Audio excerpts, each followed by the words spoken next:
بسم الله الرحمن الرحيم. ألف لام را. تلك آيات الكتاب المبين. إنا أنزلناه قرآنا عربيا لعلكم تعقلون.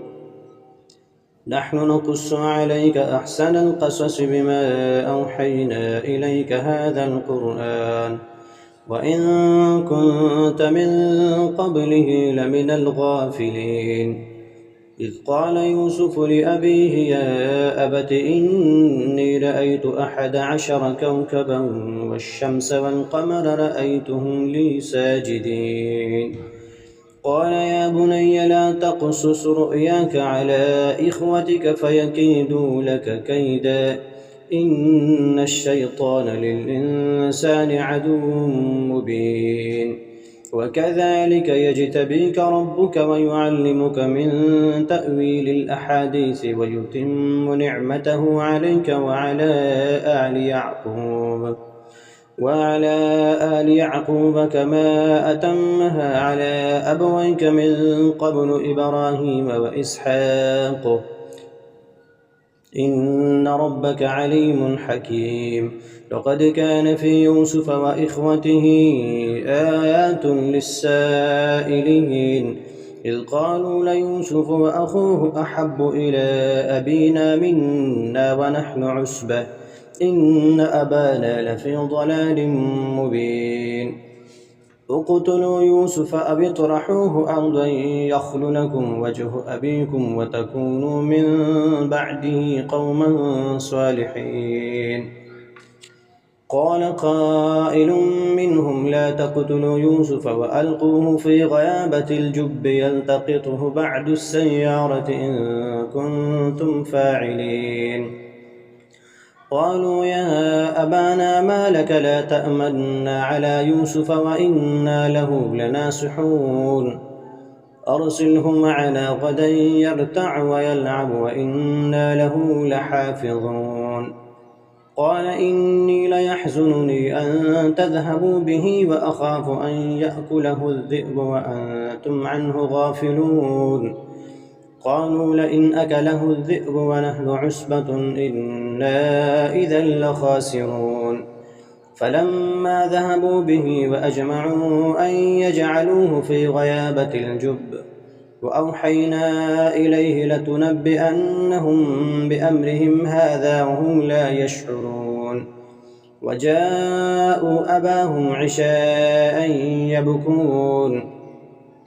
قالوا يا أبانا إنا ذهبنا نستبق وتركنا يوسف عند متاعنا فأكله الذئب وما أنت بمؤمن لنا ولو كنا صادقين. وجاءوا على قميصه بدم كذب قال بل سولت لكم أنفسكم أمرا فصبر جميل والله المستعان على ما تصفون. وجاءت سيارة فأرسلوا واردهم فأدلى دلوه قال يا بشرى هذا غلام وأسروه بضاعة والله عليم بما يعملون. وشروه بثمن بخس دراهم معدودة وكانوا فيه من الزاهدين. وقال الذي اشتراه من مصر لامرأته أكرمي مثواه عسى أن ينفعنا أو نتخذه ولدا وكذلك مكنا ليوسف في الأرض ولنعلمه من تأويل الأحاديث والله غالب على أمره ولكن أكثر الناس لا يعلمون. ولما بلغ أشده آتيناه حكما وعلما وكذلك نجزي المحسنين.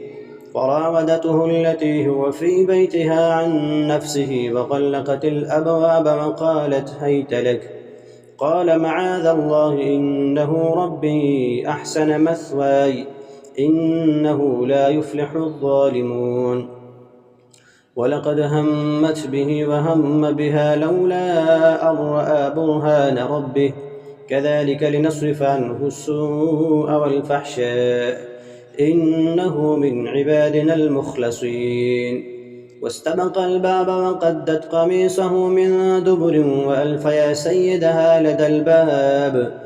قالت ما جزاء من أراد بأهلك سوءا إلا أن يسجن أو عذاب أليم. قال هي راودتني عن نفسي وشهد شاهد من أهلها إن كان قميصه قد من قبل فصدقت وهو من الكاذبين وإن كان قميصه قد من دبر فكذبت وهو من الصادقين. فلما رأى قميصه قد من دبر قال إنه من كيدكن إن كيدكن عظيم. يوسف أعرض عن هذا واستغفري لذنبك إنك كنت من الخاطئين. وقال نسوة في المدينة امرأة العزيز تراود فتاها عن نفسه قد شغفها حبا إنا لنراها في ضلال مبين. فلما سمعت بمكرهن أرسلت إليهن وأعتدت لهن متكأ وآتت كل واحدة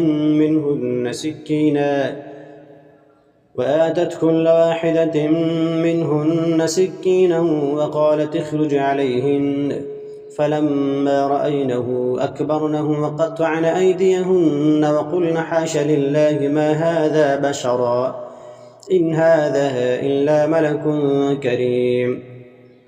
قالت فذلكن الذي لمتنني فيه ولقد راودته عن نفسه فاستعصم ولئن لم يفعل ما آمره ليسجنن وليكونن من الصاغرين.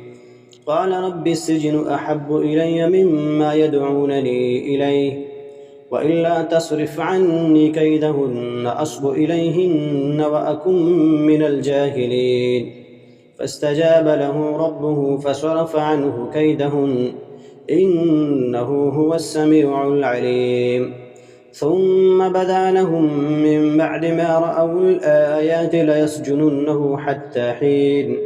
ودخل معه السجن فتيان قال أحدهما إني أراني أعصر خمرا وقال الآخر إني أراني أحمل فوق رأسي خبزا تأكل الطير منه نبئنا بتأويله إنا نراك من المحسنين.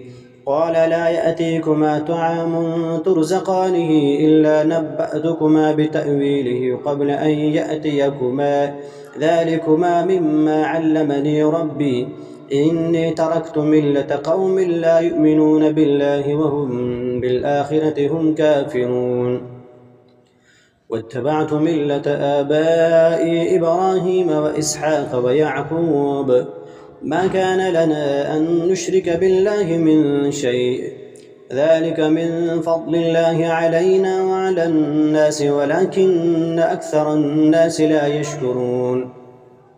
يا صاحبي السجن أأرباب متفرقون خير أم الله الواحد القهار ما تعبدون من دونه إلا أسماء سميتموها أنتم وآباؤكم ما أنزل الله بها من سلطان إن الحكم إلا لله أمر ألا تعبدوا إلا إياه ذلك الدين القيم ولكن أكثر الناس لا يعلمون.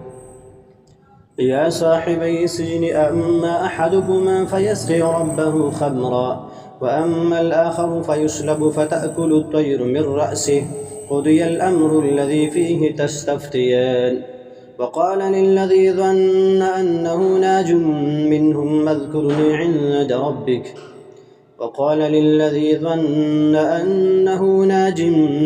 اذكرني عند ربك فأنساه الشيطان ذكر ربه فلبث في السجن بضع سنين. وقال الملك إني أرى 7 بقرات سمان يأكلهن 7 عجاف و7 سنبلات خضر وأخر يابسات يا أيها الملأ أفتوني في رؤياي إن كنتم للرؤيا تعبرون. قالوا أضغاث أحلام وما نحن بتأويل الأحلام بعالمين. وقال الذي نجا منهما وادكر بعد أمة أنا أنبئكم بتأويله فأرسلون. يوسف أيها الصديق أفتنا في 7 بقرات سمان يأكلهن 7 عجاف و7 سنبلات خضر وأخر يابسات لعلي أرجع إلى الناس لعلهم يعلمون. قال تزرعون 7 سنين دأبا فما حصدتم فذروه في سنبله إلا قليلا مما تأكلون ثم يأتي من بعد ذلك 7 شداد يأكلن ما قدمتم لهن إلا قليلا مما تحسنون ثم يأتي من بعد ذلك عام فيه يغاث الناس وفيه يعصرون. وقال الملك ائتوني به فلما جاءه الرسول قال ارجع إلى ربك فاسأله ما بال النسوة اللاتي قطعن أيديهن إن ربي بكيدهن عليم. قال ما خطبكن إذ راوتن يوسف عن نفسه قلن حاش لله ما علمنا عليه من سوء. قالت امرأة العزيز الآن حصحص الحق أنا راودته عن نفسه وإنه لمن الصادقين. ذلك ليعلم أني لم أخنه بالغيب وأن الله لا يهدي كيد الخائنين.